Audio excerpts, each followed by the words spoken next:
Chapter 17. Looking up the sky, Pa said, "It doesn't seem to look good up there. I think we're heading for a storm." The sky had turned to dark gray, and fast-moving clouds were rolling across the heavens. Grandpa said, "Looks like we're gonna be getting some wind, too." Scared and thinking everyone might want to stop hunting because of a few clouds, I said, "If a storm is brewing, it'll be a good night for hunting. All game stirs just before a storm." 30 minutes later, Pa spoke up. "Listen." We stood still. A low moaning sound could be heard from the tops of the tall sycamores. Grandpa said, "I was afraid of that. We're getting some wind." We heard a rattling in the leaves and underbrush, and it began to sleet. The air turned cold and chilly. From downriver, we heard the deep baying of a hound on a trail. It was old Dan, and a second later the rhythmic crying of little Ann could be heard. Swallowing the lump that jumped up in my throat, I whooped as loud as I could. The ground was turning white with sleet. The storm had really set in. We hurried along. I said to Pa, "If this keeps up, that old coon won't run long. He'll be heading for his den." "Well, if it gets much worse, I know some coon hunters that won't be running very long. They'll be frozen too stiff to run." The judge asked if there was any danger of getting lost. "Well, I don't know. It's all strange country to me," Pa said. My dogs' voices sounded far away, and I knew they were much closer than they sounded as they were downwind from us. Finding 3 big sycamores growing close together, we stopped on the leeward side. Pa shouted above the wind, "I don't know if we can take much more of this." "It is getting bad. It looks like it's gonna get worse yet, too," Grandpa said.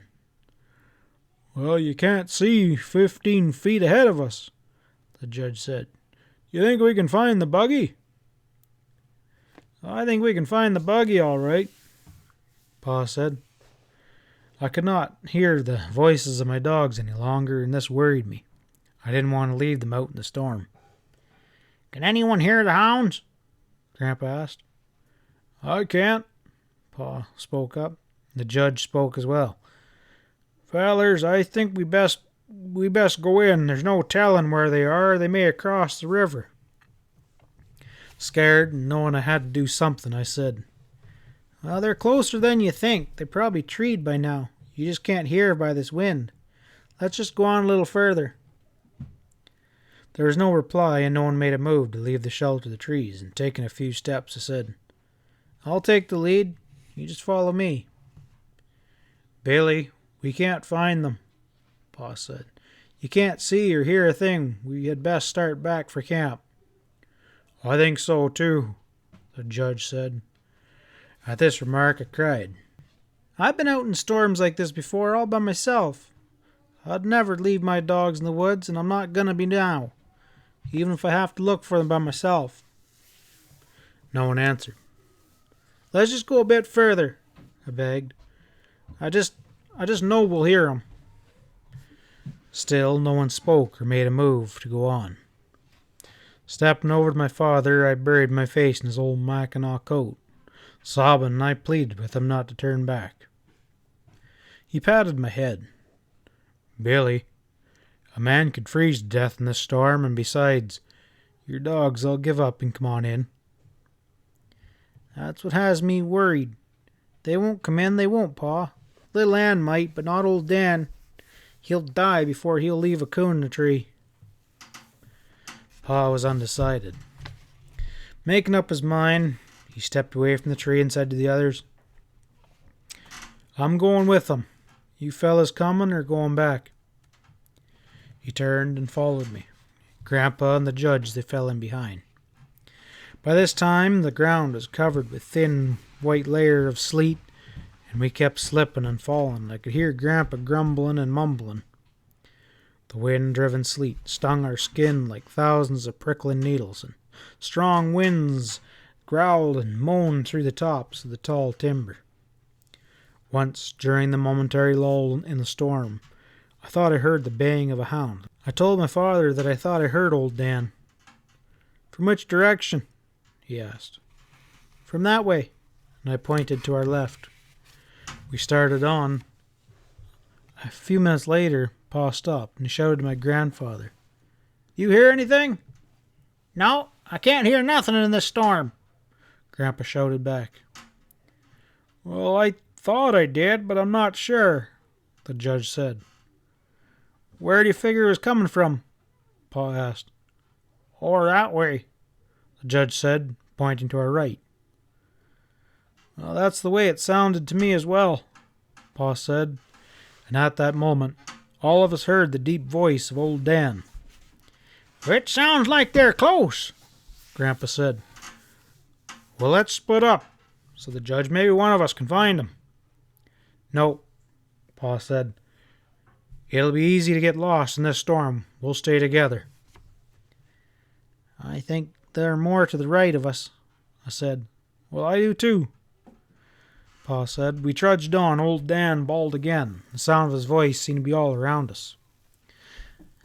"Well, the way that wind is whipping the sound through this timber, we'll be lucky if we'll ever find them," the judge said.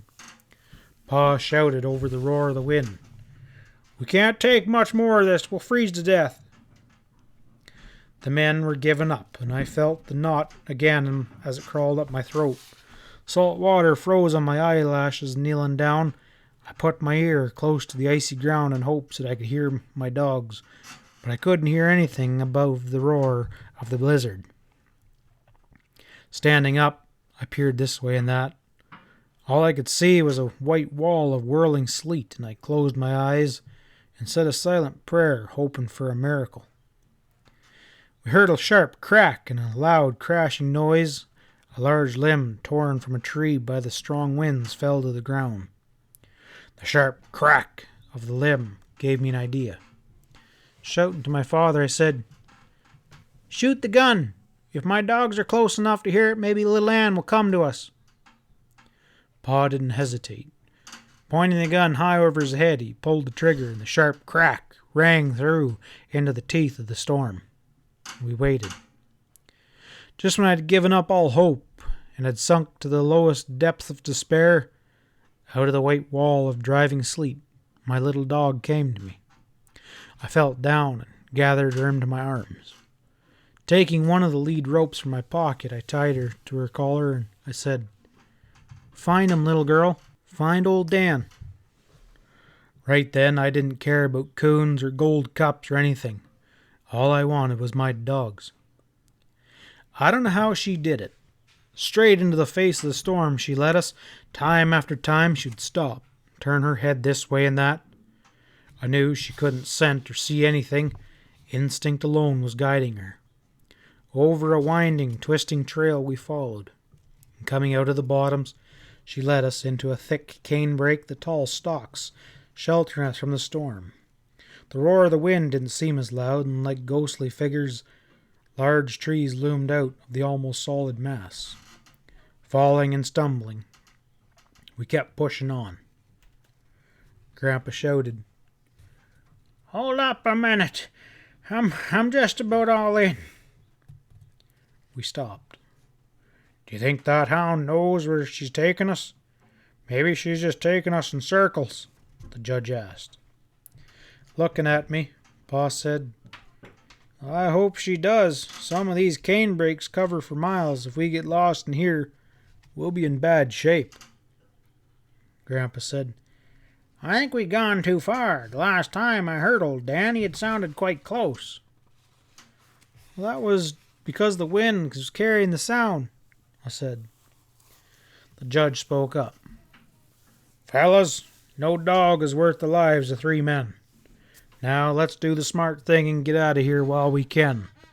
Our clothes are wet, and if we keep on wandering around in this jungle, we'll freeze to death. It don't look like this blizzard's going to be letting up any time soon." I could hear the roar of the blizzard back in the thick timber of the bottoms. 2 large limbs began rubbed together by the strong wind made a grinding, creaking sound. The tall, slender cane around us rattled and swayed. I could feel the silence closing in. I knew the judge's cold logic had had its effect on my father and grandfather. The men had given up. There was no hope left for me. Kneeling down, I put my arms around little Anne, and I felt the warm heat from her moist tongue caressing my ear, and closing my eyes, I said, "Please, Dan, just bawl one more time. Just one more." I waited for my plea to be answered. With its loud roaring, the north wind seemed to be laughing at us. All around, tall stalks of canes were waving and dancing to the rattling rhythm of their knife-edged blades. My father tried to talk above the wind, but his words were carried away into the storm just before another blast. Clear as a foghorn on a stormy night, old Dan's voice rang loud and clear.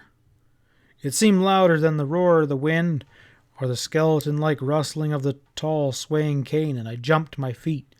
My heart did a complete flip-flop, and the knot in my throat felt as big as an apple, and I tried to whoop, but it was of no use. Little Anne bawled and tugged on the rope. There was no mistaking the direction. We knew that little Anne was right all along, and straight as an arrow she led us to him. Old Dan was treed up in a deep gully, and I slid off the bank and ran to him. His back was covered with a layer of frozen sleet. His frost-covered whiskers stood as straight as porcupine quills. I worked the wedges of ice from between his toes and scraped the sleet from his body with my hands. Little Anne came over and tried to wash his face. He didn't like it, and jerking loose from me, he ran over to the tree and reared up on it and started bawling. Hearing shouting from the bank above me, I looked up. I could dimly see Pa and the judge through the driving sleet. At first I thought they were shouting at me, but on peering closer I could see they all had their backs to me.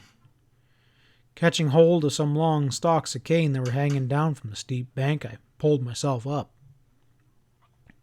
Pa shouted in my ear, "Something's happened to your grandfather." Turning to the judge, he said, "He's behind you. When was the last time you saw him?" "I don't know for sure. I guess it was back there when we heard that hound bawl." "Didn't you hear anything?" "Hear anything?" the judge exclaimed. "How could I hear anything in all that noise? I thought he was right behind me the whole time, and didn't miss him until we got here." I couldn't hold back the tears. My grandfather was lost and wandering in that white jungle of cane, and screaming for him, I started back. Pa caught me and shouted, "Don't do that!" I tried to tear away from him, but his grip was on my arm firm. "Try shooting the gun," the judge said. Pa shot time after time. It was useless. We got no answer. Little Anne came up out of the washout. She stood and stared at me. Turning, she disappeared quickly into the thick cane, and moments later we heard her. It was a long, mournful cry.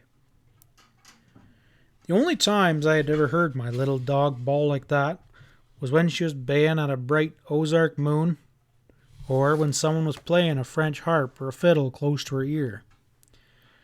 She didn't stop until we reached her. Grandpa lay where he had fallen, face down in the icy sleet. His right foot was wedged in a fork of a broken box elder limb. And when the ankle was twisted, the shearing pain must have made him fall unconscious. Pa worked Grandpa's foot free and turned him over, and I sat down and placed his head in my lap.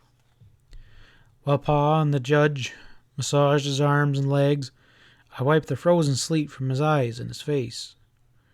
Burying my face into his iron gray hair, I cried and begged God not to let my grandfather die. "I think he's gone," the judge said. I don't think so," Pa said. "He took a bad fall when that limb tripped him, but he hasn't been laying here long enough to be frozen. I think he's just unconscious." Pa lifted him to a sitting position and told the judge to start slapping his face. Grandpa moaned and moved his head. "He's coming around," Pa said. I asked Pa if we could get him back to the gully where old Dan was. I had noticed there was very little wind there, and we could build us a fire. "That's the very place. We'll build a good fire, and one of us can go for help," he said. Pa and the judge made a seat by catching each other's wrists, and they eased Grandpa between them. By the time we reached the washout, Grandpa was fully conscious again and was mumbling and blumbling. He couldn't see why they had to carry him like he was a baby. After easing him down over the bank and down into the gully, we built a large fire. Pa took his knife and cut the boot from Grandpa's swollen foot. Grandpa grunted and groaned with pain. I felt sorry for him, but there was nothing I could do but look on. Pa examined his foot. Shaking his head, he said, "Boy, that's a bad one. It's either broken or it's badly sprained. I best go for help," Grandpa said. "Now, wait just a minute. I'm not going to let you go into that blizzard by yourself. What if something happens to you? No one would know." "What time is it?" Pa asked. The judge looked at his watch. "It's almost 5 o'clock." "Well, it's not long till daylight," Grandpa said. "Then if you want to go, you can see where you're going. Now help me get propped up against this bank. I'll be all right. You don't hurt any more. It's numb now." "Well, I think he's right," the judge said. "Think you can stand it?" Pa asked him. Grandpa roared like a bear. "Sure I can stand it. It's nothing but a sprained ankle. I'm not going to die. Now build that fire up a little more, would you?" While Pa and the judge made Grandpa comfortable, I carried wood for the fire. "Well, there's no use standing around gawking at me. I'm all right. Get that coon out of that tree. That's what we come for, ain't it?" Up till then, the coon hunting had practically been forgotten. The tree was about 30 feet from our fire, and we walked over and took a good look at it for the first time. My dogs, seeing that we were finally paying attention to them, started bawling and running around the tree. "It's not much of a tree, just an old box elder snag. There's not a limb on it." "Oh, I can't see any coon, but must be hollow," said the judge. Pa rapped on its side with the axe, and it gave forth a loud booming sound. "It's hollow, all right." He stepped back a few steps, and scraping his feet on the slick ground for a good footing, he said, "Stand back and get a hold of them hounds. I'm going to cut it down. We need some wood for the fire anyway." Squatting down between my dogs, I held on to their collars. Pa notched the old snag as it would fall away from our fire. As the heavy axe chewed its way into the tree, it began to lean and crack. Pa stopped chopping and he said to the judge, "Come on and give me a hand. I think we can push it over."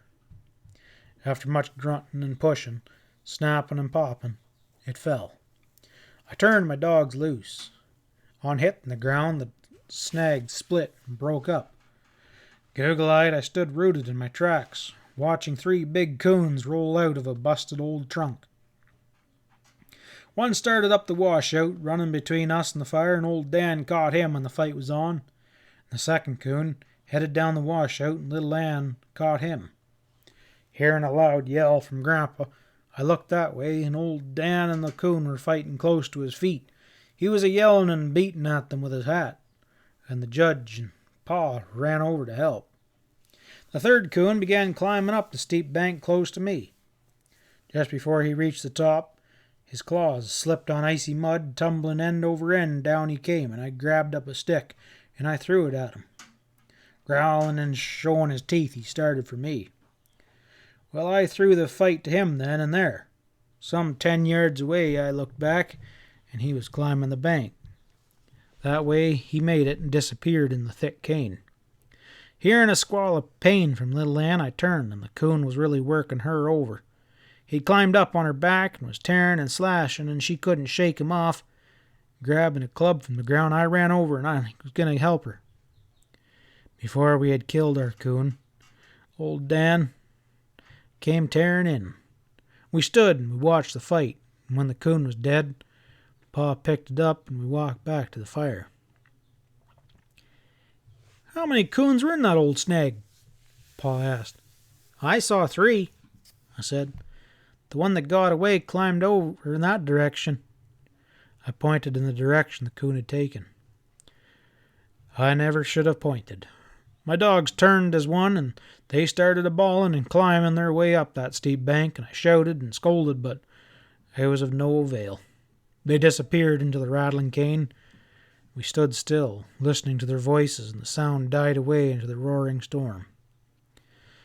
Sitting down close to the fire, I buried my face into my arms and cried. I heard the judge say to my father, "Well, that beats anything I ever seen. Why, those dogs can read that boy's mind. He just pointed at that bank and away they went. I never see anything like that. I can't understand some of the things they've done tonight. Hounds often aren't that smart. If they were coleys or some other kind of breed, it'd be different, but they're just red-bone hounds or hunting dogs." Pa said, "I know what you mean. I've seen them do things that I don't understand as well. I never heard of hounds that ever had any affection for anyone, but those dogs there are definitely different. Did you ever know they won't hunt with anyone but him? They won't even hunt with me." Hearing my grandfather call my name, I went over and sat down by his side. Putting his arm around me, he said, "Now, don't you be worrying about them dogs. They'll be all right. It's not long till daylight, and then when it's light out, you can go get 'em." "Yeah, but what if the coon crosses the river and my dogs will follow him, and if they get wet, they'll probably freeze to death?" "Well, we'll just wait and hope for the best. Now straighten up and quit that sniffling. Act like a coon hunter. You don't see me bawling, and this old foot is paining me something awful." Well, I felt better after my talk with Grandpa. "Come on, let's go skin those coons," Pa said, and I got up to help him. After the skins were peeled from the carcasses, I had an idea. Holding one up close to the fire until it was warm, I took it and wrapped it around Grandpa's foot. Chuckling, he said, "Boy, that feels good. How about you heat that other skin just the same way?" Well, I kept that up for the rest of the night. End of chapter 17.